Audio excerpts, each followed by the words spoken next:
People, what's the most ultimate petty revenge you've seen or been a part of? It was my last shift delivering pizza for Domino's. I'd put in my 2 weeks, and this was the final night I'd have to navigate weird apartment complexes, dodge potholes, and deal with customers who acted like ordering pizza made them royalty. I didn't mind most of it, honestly. It was decent money when tips were good, and I liked driving around with music on. But there were always a few houses that made you dread seeing their address come through.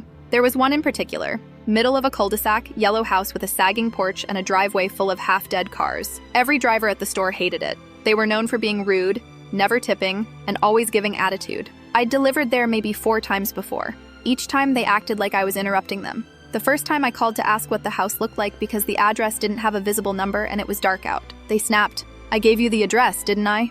and hung up. So when their address came up on my screen during the last shift of my last day, I just laughed. Of course. One last round with the king and queen of no tips. I got there in the usual weird, silent stretch of the neighborhood. Porch light off, house dark except for a faint blue glow from a TV inside.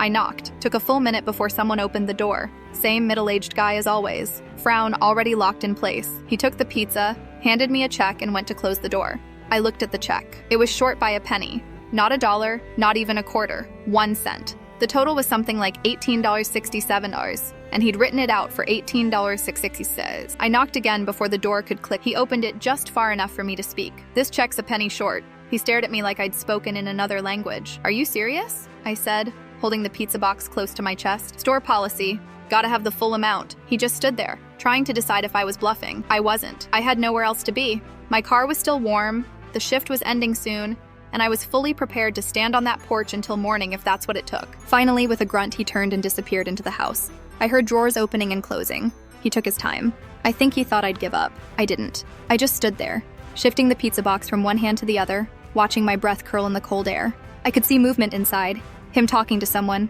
maybe his wife. A couple more minutes went by before he stomped back to the door. He opened it and held out the penny like it physically hurt him to part with it.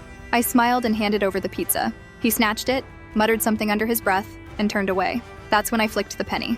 Just a quick little underhand toss, sent it flying off the porch and out into the street. It clinked once, bounced off the curb, and disappeared into the darkness. He turned just in time to see it go.